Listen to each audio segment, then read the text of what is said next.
The evening skies over the outpost burned a pale orange as the setting sun cast long shadows over the scrubland. Grant Davison leaned against the worn railing of the outpost's observation platform, his datapad lying forgotten on the small table beside him. The entire day had passed in an unremarkable haze of paperwork, routine scans, and half-hearted status reports.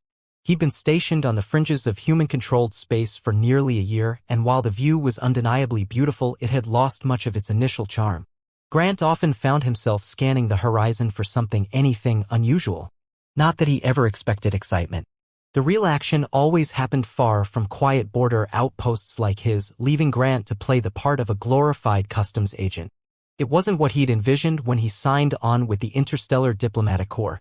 Just as he was about to head back inside, the faint sound of an engine hum drifted on the breeze. Frowning, Grant leaned forward, squinting toward the horizon. A small craft, sleek, angular, and of clearly non-human design, appeared in the distance, moving erratically. As it approached, he could make out scorch marks along its hull. Something was definitely wrong. The craft made a rough landing a few kilometers away, kicking up dust as it skidded to a halt.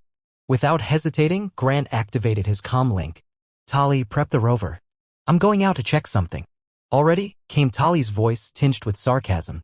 She was the closest thing Grant had to a friend out here, though their conversations often bordered on playful bickering. "What's so interesting that you can't leave it for tomorrow?" "Unscheduled visitor," Grant replied. "And they're not looking too good. Could be a distress situation." Sure. I'll have it ready in 5. Within minutes, Grant and Tali were bumping across the uneven terrain in the rover. The vehicle's headlights cut through the settling dusk, illuminating the alien craft. The closer they got, the more evident the damage became: blackened sections of hull, a broken stabilizer jutting at an odd angle. It looked like it had barely made it down in one piece. "Doesn't look like any model I've seen before," Tali remarked as they came to a stop. She grabbed a scanner from the console and checked the surroundings while Grant approached the ship. The hatch hissed open as he neared, and for a brief moment, Grant hesitated. The air around the craft felt different, charged, almost electric. He couldn't place it, but it made his skin prickle. Then a figure emerged, staggering slightly, their movements jerky and unsteady. She was tall, with a lithe, angular frame. Her skin, a silvery hue with faint, luminescent lines, shimmered faintly even in the fading light. Her large, almond-shaped eyes locked onto his, and Grant could see the exhaustion in them. He guessed she was Zavatari, the species fit the descriptions he'd studied in the diplomatic database. It was rare to encounter them out here. They were known for their isolationist tendencies, rarely straying far from their home systems. "Are you hurt?" Grant asked, raising a hand in what he hoped was a universal gesture of peace. She said something in a language he didn't recognize, sharp, melodic tones that didn't match any of the standard interstellar lingua francas. Her knees buckled, and Grant lunged forward to catch her before she collapsed. "Whoa, easy," he said, supporting her weight. "I'll get you some help. Tali, bring the med kit." He called over his shoulder, already guiding the alien woman toward the rover. She was surprisingly light, and he could feel the faint hum of her bio-armor against his fingertips. When they reached the rover, Tali handed him the medkit with a raised eyebrow. "You're seriously going to bring her back to the outpost? What else can I do? She's hurt, she landed on our territory, and she doesn't look like a threat. I can't just leave her out here." Tali sighed. "Fine. But if Command gives us hell for this, they can take it up with me," Grant said firmly. The alien woman stirred slightly as he eased her into the rover's rear seat. Her eyes opened just enough to meet his again, and she murmured something soft, almost a whisper. He couldn't understand the words, but the tone sounded grateful. The ride back to the outpost was quiet. Tali focused on driving while Grant kept an eye on their unexpected guest. He tried speaking to her again, using simple, slow English phrases, but she only blinked at him, her expression unreadable. Clearly, they would need a different approach if they were going to communicate. When they arrived, Grant guided her into the small medical bay. The outpost wasn't equipped for anything more than basic triage, but it would have to do. He scanned her for injuries, relieved to find no life-threatening conditions, just fatigue, dehydration, and what appeared to be superficial burns. "She's stable," he said after a few minutes. Tali leaned against the doorway, arms crossed. "Stable and still a mystery. What do you think she's running from?" I don't know, Grant admitted. But she's not a criminal, Tali. If she was, she'd have something on record. I checked, there's no warrants, no alerts. Just an unidentified ship and a very tired pilot. Tali gave him a skeptical look. You're really sticking your neck out for her. She needs help, Grant replied simply. And I'm not going to turn her away. Tali shook her head, a small smile tugging at her lips. You've got a soft spot, Davison. Always trying to save everyone. Grant ignored the comment. Instead, he turned back to the alien woman, who was now resting on the examination bed. Her breathing had evened out, and her luminous lines dimmed slightly, giving her a more subdued appearance. Whatever she had been through, it had clearly taken a toll. He pulled up a chair and sat next to her. You're safe now, he said quietly, even though he wasn't sure she understood. We'll figure out what's going on. Just rest. To his surprise, she reached out and touched his arm. The gesture was brief, but it carried a weight he couldn't quite explain. Grant didn't move, didn't speak. He just let the moment pass, the silence between them speaking louder than any words. Chapter 2, A Shared Language. Grant walked into the common room early the next morning, carrying 2 steaming mugs of tea. He placed one on the table in front of the Zevatari woman and took a seat across from her. She seemed more alert now, sitting upright with her hands resting lightly on her lap. The faint luminescent lines on her skin shifted slightly as she moved, casting an otherworldly glow on the surface of the table. Good morning, Grant said, his voice calm and even. He pointed to the tea and then took a sip from his own mug, hoping she'd understand the gesture. The woman tilted her head and murmured something in her language, the musical tones unfamiliar yet intriguing. She hesitated before taking the mug, sniffing the contents carefully. After a moment, she took a small sip, her expression neutral as she set it back down. I wish I knew what you were saying, Grant admitted. He placed his own mug on the table and leaned back, folding his arms. We'll need to find a way to understand each other. I can't help you if we can't communicate. She looked at him intently, then gestured to herself. Kalen, she said, her voice soft but clear. Kalen, Grant repeated, nodding. Is that your name? She nodded and gestured at him, tilting her head as if waiting for his response. Grant, he said, placing a hand on his chest. I'm Grant. A flicker of a smile appeared on her lips. Grant, she said, testing the word.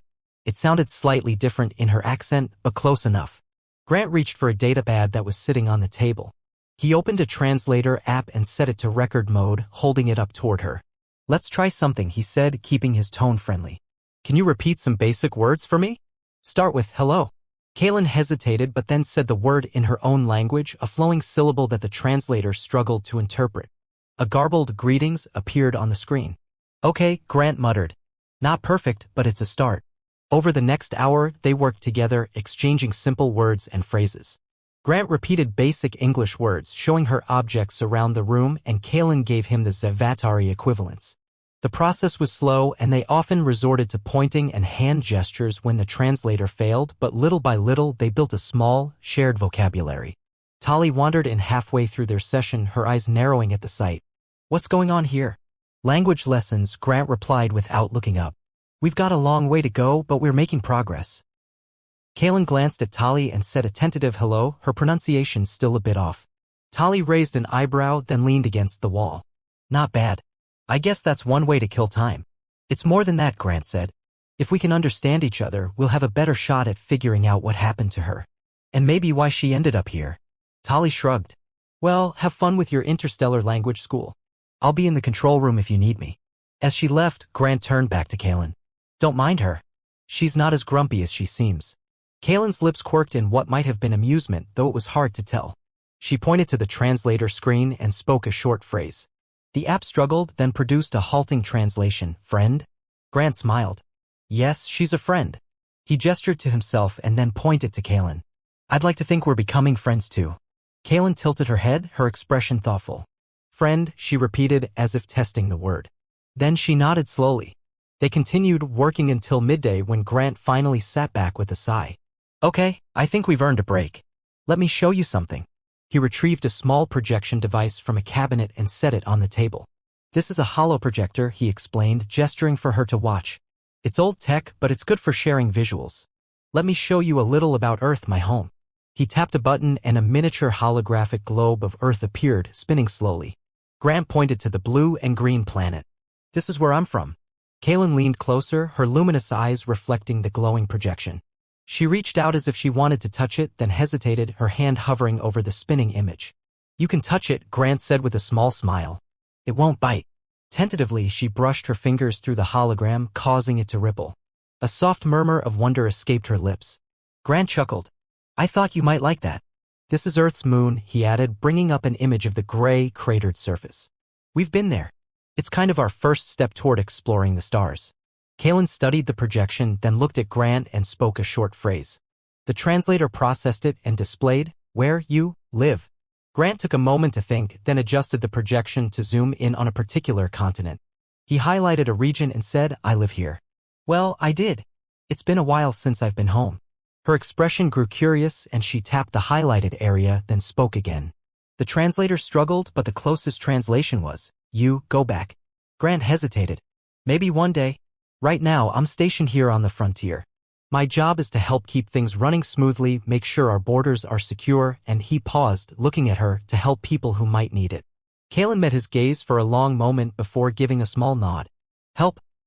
That's right, Grant said softly. Help. They spent the rest of the afternoon sharing more images and attempting to piece together simple phrases.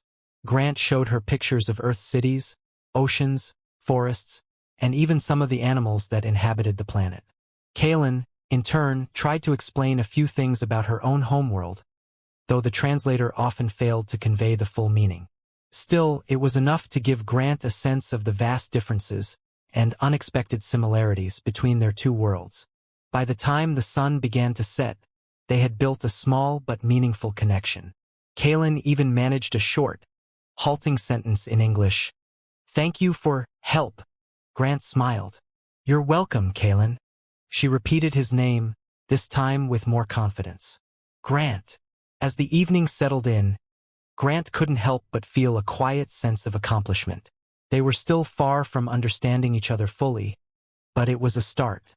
And for the first time in what felt like months, the outpost didn't seem quite so lonely anymore. Chapter 3. A Dangerous Discovery. Grant leaned against the console in the control room, staring at the unfamiliar pattern of symbols on the screen. The data was a mess, a jumbled mix of alien code and encrypted transmissions. He glanced at Kaylin, who was seated beside him with an air of focused determination. Though still new to the outpost, she had quickly familiarized herself with the equipment and was now the only one who seemed capable of deciphering the odd communication patterns they'd intercepted. What do you think it means? Grant asked, his voice low but steady. He tapped a finger on the console's surface, as though trying to tease out the answer by sheer force of will. Are these just standard NAV signals? Or is there something else? Kaylin shook her head, her glowing fingers moving deftly over the console. Not navigation, she said, her words slow but carefully chosen. Her English was still halting, but her progress since their initial attempts to communicate had been remarkable.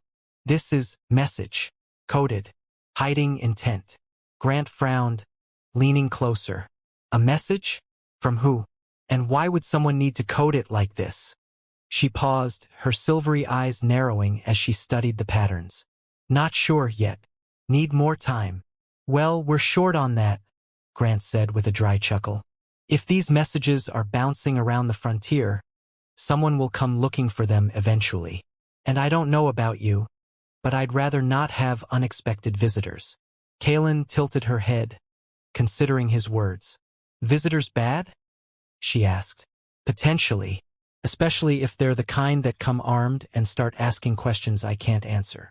She nodded slowly, as if weighing his explanation. I will work fast, she said, her accent lending her words a musical lilt. Grant allowed himself a small smile. Good. I appreciate it. For the next several hours, the two worked side by side, the room filled with the soft hum of the equipment and the occasional beep of the console. Tali came in at one point, her arms crossed and a skeptical look on her face. Any luck with the alien puzzle? She asked, leaning against the doorway. Not yet, Grant replied without looking up. But we're getting closer. Kaylin glanced at Tali and nodded briefly, then returned her attention to the console. She seemed to have grown used to Tali's dry humor, responding to it with quiet acknowledgement rather than confusion. Getting closer, huh? Tali said, raising an eyebrow. You sure you're not just making it more complicated?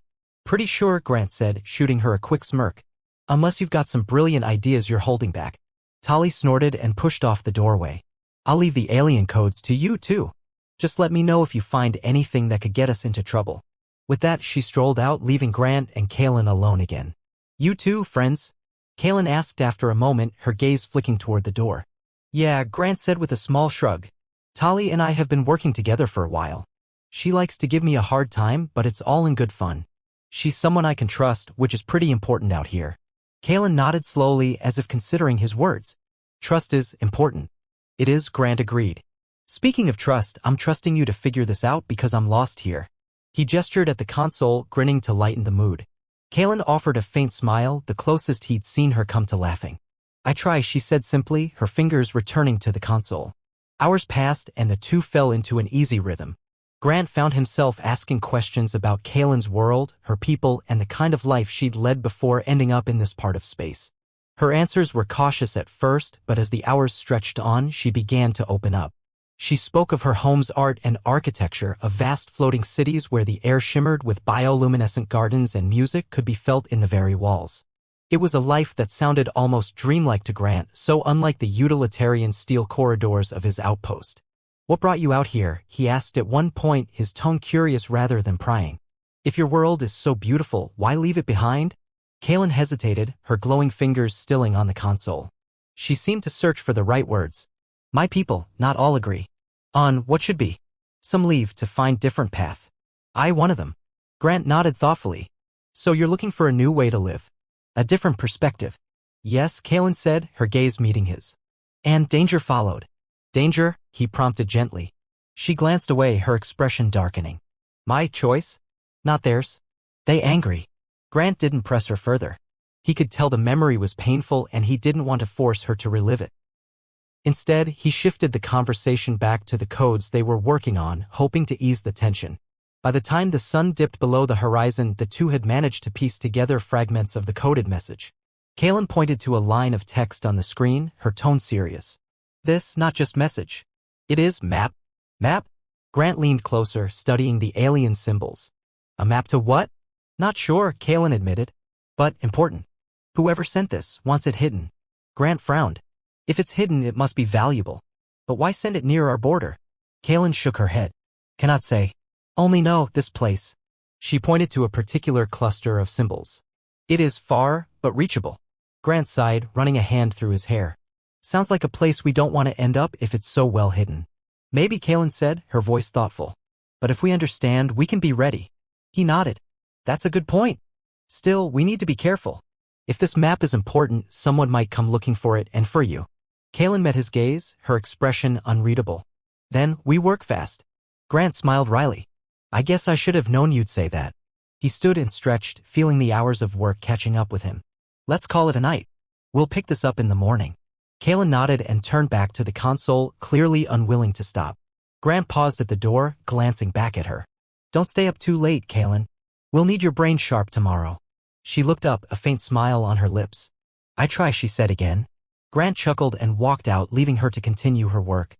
For the first time since she'd arrived, he felt like they were making real progress, both with the code and with understanding each other. Chapter 4, On the Run. Grant steadied the rover as it bumped and swayed over uneven ground. The distant outline of jagged hills loomed against a pale dawn sky. Hay had fled the outpost only hours ago. It felt like days had passed. Almost there, Grant said, breaking the tense silence. Those hills should give us some breathing room. Kaylin nodded, her expression unreadable. You sure they not follow? Grant glanced at her, frowning. I can't be sure. But they'll have to comb a lot of ground. If we keep moving, we'll stay ahead of them. A sharp crackle from the comm interrupted him. Tali's voice came through, rough with static. Grant? You still out there? He grabbed the handheld receiver. We're here, Tali. Everything all right on your end? For now, she said. No sign of pursuit yet, but that doesn't mean you're in the clear. They'll be looking for you and your new friend. Grant exchanged a quick glance with Kaylin. Thanks for the heads up. Keep us posted. I'll do what I can, Tali replied. But Grant, watch your back. These people don't play nice. I know, he said. We'll stay out of their way. The comm fell silent. Grant returned his attention to the rocky terrain, guiding the rover through a narrow pass. Kalen's fingers gripped the seat tightly, her tension palpable. He wanted to say something reassuring, but he wasn't sure it would help. Instead, he focused on navigating until they reached a flat clearing tucked between two ridges. "We'll stop here," he said, easing the rover to a halt. "Get our bearings, see what we're dealing with." Kalen climbed out cautiously, her head turning as she scanned their surroundings. The early sunlight cast long shadows across the ground, highlighting every rock and crevice. Grant stretched, then joined her, pulling out a portable scanner from the rover's storage compartment. "I'll check for any active signals," he explained. "See if they're closing in."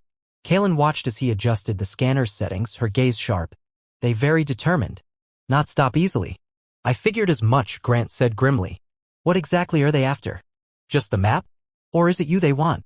She hesitated, her glowing lines pulsing faintly. "Both. Map is very valuable. But I know things. Things they want hidden." Grant studied her for a moment before asking, "And what happens if they catch you?" Her gaze dropped and her voice turned quieter. "They make me disappear." Grant tightened his grip on the scanner. "Not going to happen," he said firmly. "We'll figure this out, Kalen. Together." She looked at him then, her eyes steady. "You willing to take risk?" "I already did," he replied.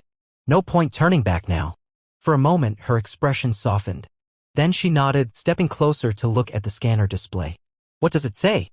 "No active signals nearby," Grant said after a pause. "At least not yet. But that could change any minute." "Then we move again?" she asked, her voice calm but cautious. "Not just yet," Grant said. "If we keep running without a plan, we'll just burn through resources. Let's take a few minutes to think this through." Kalen seemed to consider his words before sitting down on a nearby rock. "What do you suggest?" Grant knelt beside her, laying the scanner on the ground. "First, we need to figure out where this map leads. If it's important enough to risk their attention, it might also be important enough to give us leverage. Something we can trade or use to stop them from coming after you." She frowned. "But we do not have all details?" "Not yet," Grant agreed. "But we've got fragments. If we can piece them together, maybe we'll understand what we're dealing with." Kalen nodded slowly. "Then we must work quickly." "Exactly," he said. "And since you're the expert on alien codes, I'll follow your lead." She tilted her head, a hint of a smile appearing. "You trust me?" Grant smiled back. "I wouldn't have come this far if I didn't." Kalen seemed to accept that. She rose, brushing dust from her clothes. "Then we find maps meaning. But if they come, we must be ready." "Agreed," Grant said. He retrieved the scanner and they returned to the rover, ready to continue their search. As they worked through the fragments of data they'd collected, the sun climbed higher, warming the ground around them. Though the tension lingered, Grant found himself appreciating Kalen's focus. She spoke with more confidence now, her English improving as they collaborated. Every so often, she would point out a pattern or connection he hadn't noticed, and he would offer suggestions on how to streamline the analysis. "Here," Kalen said after a while, tapping the screen. "This symbol. It matches another in previous data." Grant leaned in, his brow furrowing. "You're right. If we follow that trail, it could show us destination," Kalen finished. They continued piecing together the puzzle, their progress slow but steady. Along the way, they exchanged stories, small snippets of their lives before this chaotic chase. Kalen told Grant more about her people's artistic traditions, how they believed every object had a song that could be heard if you listened closely. In turn, Grant shared tales of his time growing up near a vast Earth ocean, of nights spent under the stars imagining what other worlds might be like. "We are different," Kalen said at one point, her voice thoughtful. "But also same."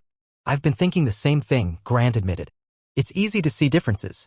Harder to notice the common ground." She nodded, her gaze steady. "But common ground can save." Grant smiled faintly. "That's the idea."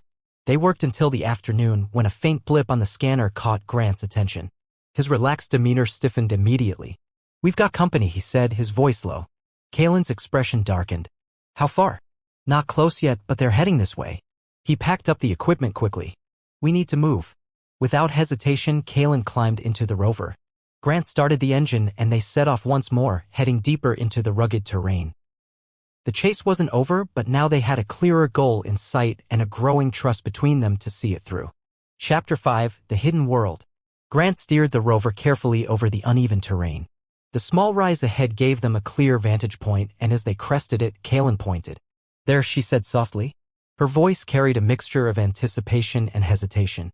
Below them lay a landscape unlike anything Grant had seen before. The valley floor shimmered faintly in the light of a pale, alien sun.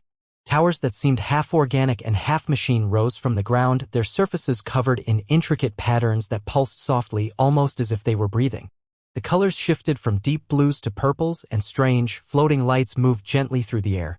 Kaylin's fingers tightened on the console, her glowing lines pulsing slightly. "This is home," she said, her words deliberate but quiet. Grant glanced at her. "This is the colony?" "Yes," she said. "But not my city. A place for those who leave. Like me." He studied her expression, noting the way her luminous eyes took in every detail. "How do you feel about coming back?" She hesitated. "Not sure. But they will help." Nodding, Grant eased the rover down the incline. The vehicle's engine hummed softly as they descended into the valley. Kaylin fell silent, her focus shifting entirely to the scene in front of her. Grant couldn't blame her. There was something almost dreamlike about the colony's structures. They seemed to blend into the landscape as though they had grown naturally rather than being built. As they neared the edge of the settlement, figures began to emerge. Tall, slender beings with the same silvery skin as Kaylin's stepped out from the buildings, their glowing lines pulsing in slow rhythms. Some carried tools or strange instruments that emitted faint, melodic tones. The expressions on their faces ranged from curiosity to cautious recognition. Kaylin spoke first. "Grant," she said, gesturing toward a group of figures who were walking toward them. "I will speak to them. Stay here." He nodded, watching as she climbed out of the rover and approached the group. Her movements were fluid and deliberate, and though Grant couldn't understand the words she spoke, he could hear the melody-like quality of her native language. The others Avatari responded in kind, their voices blending in a harmony that sounded as much like a song as it did a conversation.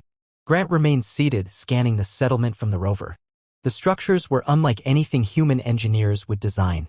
They seemed to grow upward like trees, their surfaces shimmering as though they were alive. Small orbs of light floated around the buildings, darting and weaving with purpose. The entire place felt alive, as if it were part of the land rather than imposed upon it. After several minutes, Kaylin returned, her expression calm but serious. "They will allow us in," she said. "But you must be careful." "Careful how?" Grant asked, stepping out of the rover. "Not all trust outsiders," she explained. "But I told them you helped me. That is enough for now." He nodded. "Got it. I'll keep my head down." Together, they walked into the settlement. The air felt warmer here, filled with a faint, floral scent. The Zevatari who passed them glanced curiously at Grant, but none approached or spoke. Kaylin led him to a central building, taller and more intricate than the others. Its surface seemed to ripple like water, and as they stepped inside, the air grew cooler. Inside, the space opened into a large circular chamber. The walls glowed faintly, and the floor beneath their feet had a soft, almost cushion-like texture. At the far end, a group of Zevatari elders stood in a loose semicircle. Their glowing patterns were more intricate than Kaylin's, and their presence commanded attention. One of the elders stepped forward, addressing Kaylin in their language. The tone was measured and deliberate. Kaylin replied, her words slower than before, as if she were choosing them carefully. Grant stood back, listening but unable to understand. He could only read the expressions, wary glances from some of the elders, curious looks from others. After a few minutes of discussion, Kaylin turned to him. "They wish to know your purpose here." Grant met her gaze and nodded. "I came to help. Kaylin needed sanctuary, and I offered it. Now we're here to find out what the map means." She translated his response, and the elders murmured among themselves. The one who had first spoken seemed to consider this, then nodded slowly. Kaylin relayed the elders' words. "They say you may stay, but only if you cause no harm." "Fair enough," Grant said. The elder gestured, and another Zevatari approached, holding a small device that looked like a cross between a sphere and a flower. Kaylin took it carefully, then turned to Grant. "This will help. Contains more data. We can use it to finish decoding." Grant leaned in slightly, examining the device. "Looks delicate." Kaylin smiled faintly. "It is, but important." The elders spoke again, their voices blending into a harmonious tone that filled the chamber. Kaylin listened intently, then nodded. She turned to Grant, her expression serious. They will help us. But we must not stay long. Understood, Grant said. Let's get to work. The two of them left the chamber, the device in Kalen's hands glowing faintly. Once outside, she led him to a quieter area near the edge of the settlement. There, they set up their equipment and began examining the new data. Kalen connected the device to their scanner, her fingers moving deftly over the controls. Grant watched her work, marveling at her focus. You seem more at ease here, he said after a while. She glanced at him, her expression thoughtful. I know this place. It is familiar, but also not the same. How so? It is a home for those who cannot stay in original home. A place of outcasts. Grant frowned. But you seem at ease with the people here. They understand, Kalen said simply. But I do not belong fully. He considered her words, then nodded. I think I get it. Sometimes you have to leave home to find yourself, even if it means you're never quite at home again. She looked at him for a long moment, then nodded. Yes, you understand. They worked late into the night, decoding the remaining fragments of the map. Slowly, a clearer picture began to emerge. The data pointed to a location deep in unexplored space, a place Kalen recognized from ancient Sci-Fi stories. It was said to hold knowledge and technology long thought lost, something her people had once sought but never reached. This is why they chase me, she said softly, her voice tinged with both wonder and unease. I found what they want. And now we have it, Grant said. So what do we do? Kalen's luminous eyes met his. We decide if it is worth keeping. Grant sat back, thinking hard. If it's as important as they think, it could change everything for better or worse. We have to be careful with this. Kalen nodded. Yes. But first, we must go. They will not wait forever. Grant sighed. No rest for the weary, huh? Kalen tilted her head, a faint smile tugging at her lips. We go together. Together, they prepared to leave the settlement, taking with them the key to a secret that had remained hidden for generations. As they loaded their supplies into the rover and set off once more, Grant couldn't shake the feeling that this journey was far from over. But for now, they had each other, and that would have to be enough. Chapter 6, A New Horizon. Grant stood at the edge of a ridge, gazing out at the uncharted expanse before them. The jagged landscape gave way to rolling valleys, and far in the distance, a shimmering haze hinted at rivers or possibly even an ocean. Beside him, Kalen adjusted a small device, a faint glow radiating from her fingers as she calibrated it to guide their next steps. They had been on the move for several days now, always watching for the pursuit that, so far, hadn't come. You really think we've shaken them for good? Grant asked, his tone measured but cautious. Kalen didn't look up, her focus on the data streaming across her device's screen. Not sure, she replied, her English still deliberate. But no sign. We keep moving. Grant exhaled, the tension in his shoulders easing slightly. No complaints from me. I'd rather keep looking at this than at the business end of a patrol ship. Kalen's lips quirked into a faint smile. You do not like trouble. Not when it's armed and chasing us, no, Grant said with a dry chuckle. He stepped back from the ridge, giving her space to work. What do you see on that thing? Are we getting close to wherever we're going? She tilted her head, her glowing eyes reflecting the device's screen. Soon. Not far now. Well, that's encouraging. He leaned against a nearby rock, folding his arms as he studied her. Over the past days, Kalen had become not just a companion but a partner in every sense. He admired her calm under pressure, her sharp mind, and her ability to adapt. Watching her work now, he felt that admiration grow into something more. Kalen looked up from the device, catching his gaze. Why, look at me? Grant blinked, then gave her a small smile. I'm just impressed. You've been through a lot, but you're still standing. Still figuring things out. It's not something you see every day. Her glowing lines pulsed faintly and she tilted her head. And you always there. Helping. Even when, not your fight.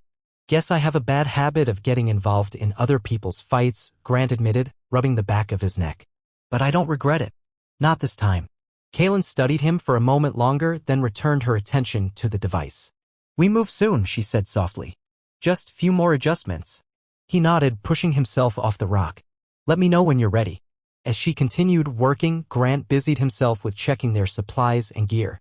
The rover had held up well despite the rough terrain, and their remaining rations would last a few more days.